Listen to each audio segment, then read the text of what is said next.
Seperti inilah penampilan para jemaah haji asal Sulawesi Selatan saat memasuki asrama haji Sudiang Makassar usai menunaikan ibadah. Agar terlihat lebih menawan, para jemaah menggunakan pakaian khas yang terlihat meriah dengan warna-warni mencolok disertai perhiasan. Pakaian khas yang dikenakan dinamakan baju sari. Penamaan ini berbeda-beda di beberapa daerah di Sulawesi Selatan. Pakaian khas ini juga kerap kali dikenakan saat menghadiri acara pernikahan.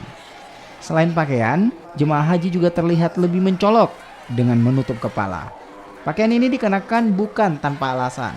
Selain sebagai ekspresi kebahagiaan dan tradisi, juga sebagai pengungkapan syukur telah menunaikan ibadah haji di Tanah Suci.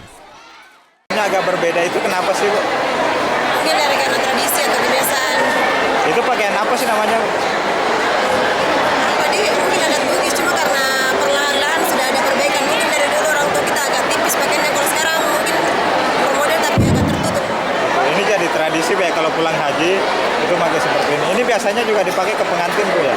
Iya. Gitu. Bu, ini pakaian seperti ini pakaian khusus biasanya dijahit sendiri atau gimana, Bu? Tergantung dari selera masing-masing. Kadang